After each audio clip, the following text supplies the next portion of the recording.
menggali pertautan budaya untuk memperkuat jembatan batin. Deklarasi Kota Kembar tahun 1986 seremban dengan Kota Bukit Tinggi.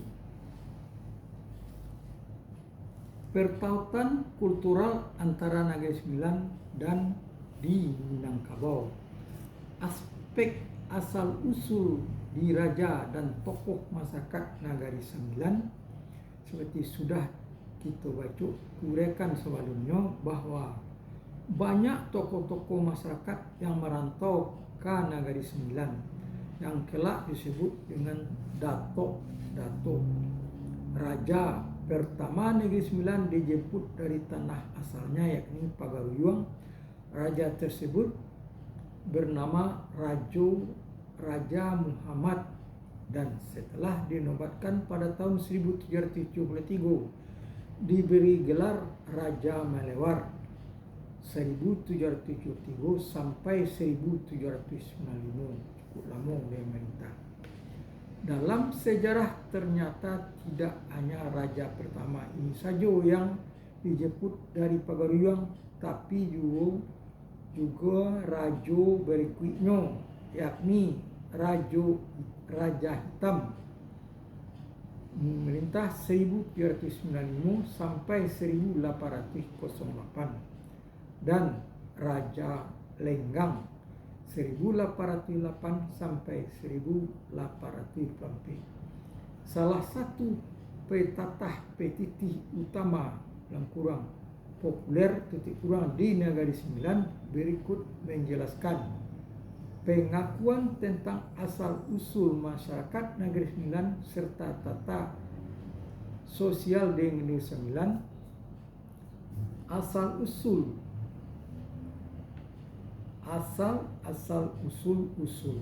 akhir bekasudahan salilit Pulau Poroco seri alam di Minangkabau, tok bandaro di Sungai Tarap, tok Indomo di Sewaso, tok kali di Padang Gontiang, tok Mangkudum di Sumanya, pakiak durian di Tasik Rajo, si balong Balantak Besi, singkat lukah anyut, singkat pemerintah Pagaruyung.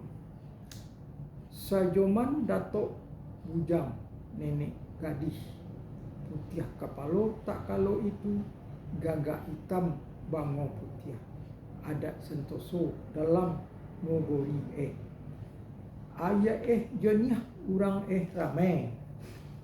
Kemudian duduk pandang memondang, pandang ke darek marunti ka basongi dahan, pandang kahulu gawang dalam, pandang ke baruh lopan we. Turun dari Pagaruyung Rajo Badorah putih, baduo dengan batin Manggalang, lalu naik Gunung Rombo, lalu turun ke Sori Monanti, kemudian duduk basuku barapolah suku duo balik, suku batuo babua pak baling bago, kemudian duduk dakek rumah dokek kampung laman sebuah sapu mainan, pergi sebuah sapu mandian, jamban sebuah sekolongan. Patatah petitih di atas isinya menjelaskan struktur sosial di Minangkabau, asal-usul nenek moyang masyarakat Negeri Sembilan, dan bagaimana mereka berkembang biak dan meneruskan tradisi di tempat asalnya, dan bagaimana mereka membina masyarakat baru. Aspek nama-nama kampung, suku kedatangan perantau Minang di Negeri Sembilan di samping membawa serta adat istiadatnya juga membawa dan mengabadikan nama-nama kampung tanah leluhur mereka sebagai nama suku, nama daerah baru di tanah rantaunya. Itulah sebabnya banyak nama-nama kampung daerah suku di Nagari Sembilan yang berasal atau setidak-tidaknya memiliki nama Minangkabau. Secara resmi di Negeri Sembilan terdapat 12 suku dan beberapa nama pecahan suku. Adapun nama-nama suku tersebut adalah Tatu Tanah Datar, 2 Batu Ampar, 3 Seri Lamak Pahang, 4 Seri Lamak Minangkabau, 5 Mungka, 6 Payo Kumbuh, 7 Seri Malanggang atau Simelanggang, 8 Tigo Batu, 9 Biduanda, 10 Tigo Nenek, 11 Anak Aceh, 12 Batu Belang.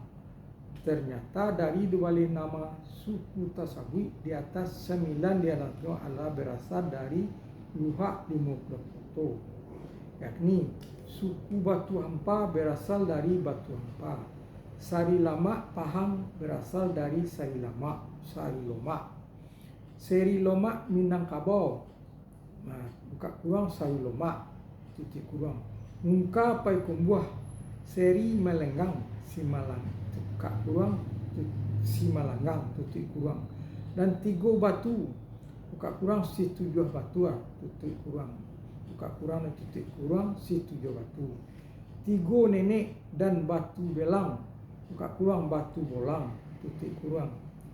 1 berasal dari Luak Tanah Datar, yakni nama suku Tanah Datar sendiri. Sedang nama suku Biduanda dipastikan berasal dari suku atau penduduk asli Semang, Sakai dan Jakun. Dan suku Anak Aceh diperkirakan berasal dari keturunan Aceh.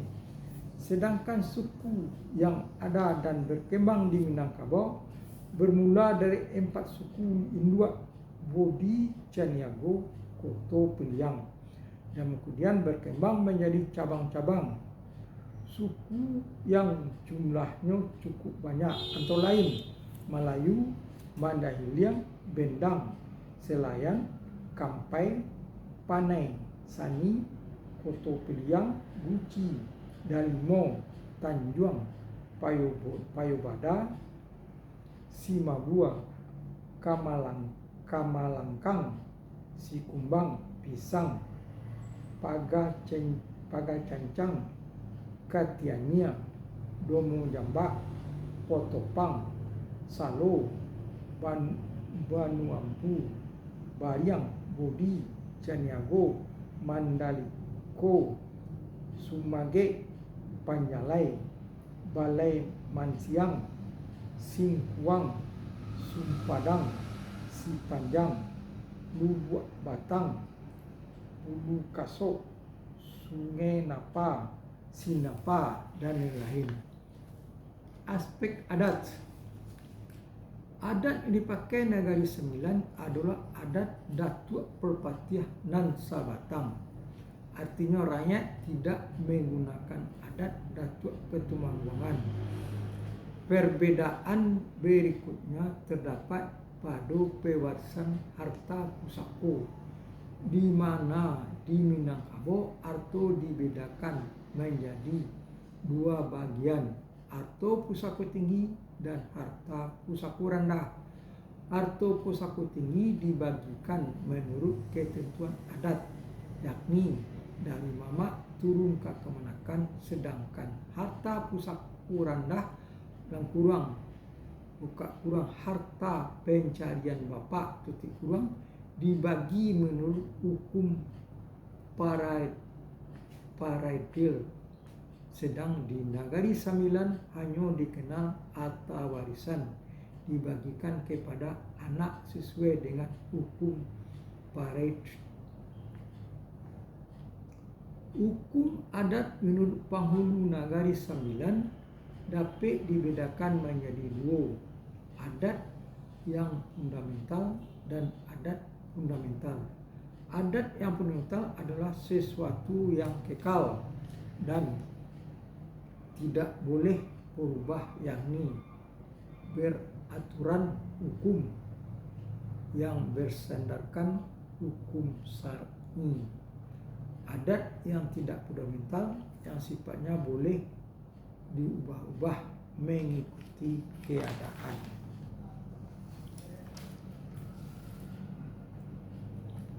Sangat dekat kalau tidak akan dikatakan sama persis dengan pepatah petitif yang bisa disampaikan dalam upacara adat yang bersamakan maksudnya di Minangkabau. Sedang di aspek bahasa atau kesukatan, kelihatannya bahasa dan kesukatan di Negeri Sembilan sangat dipengaruhi bahasa sehari-hari di Payakumbuh.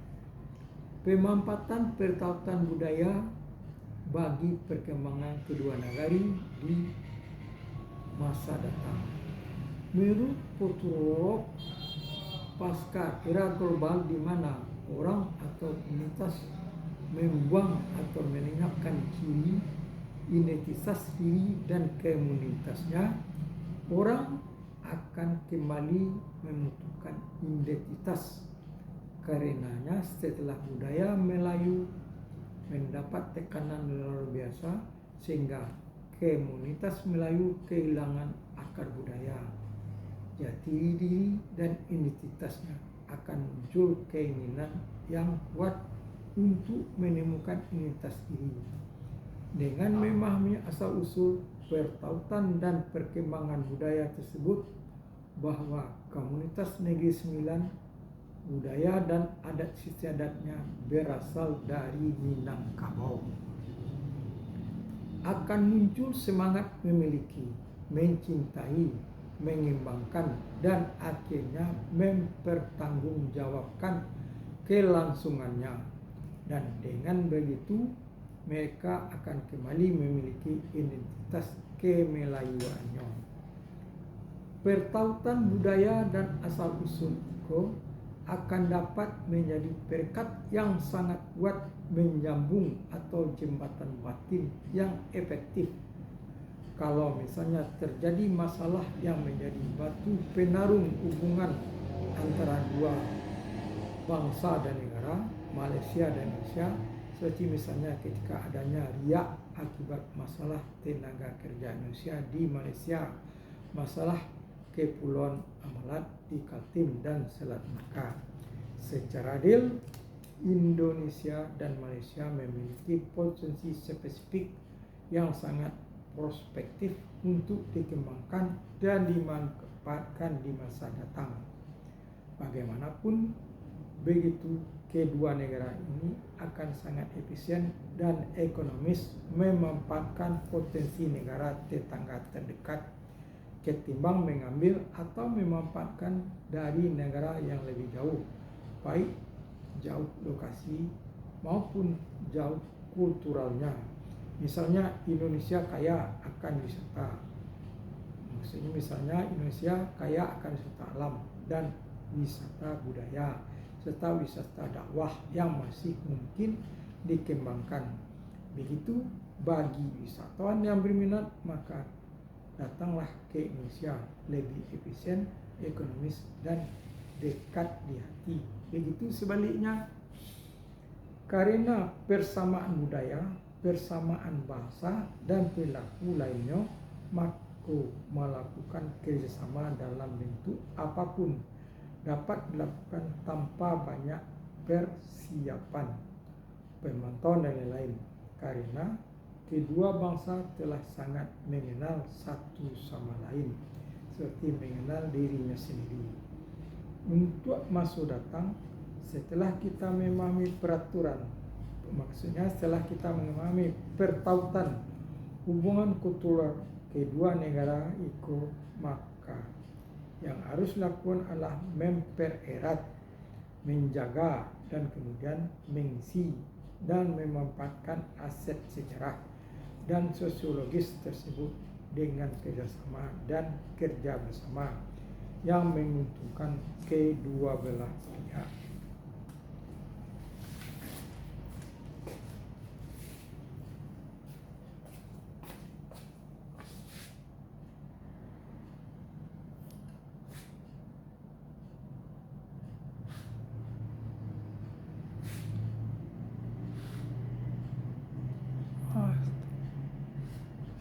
Ano?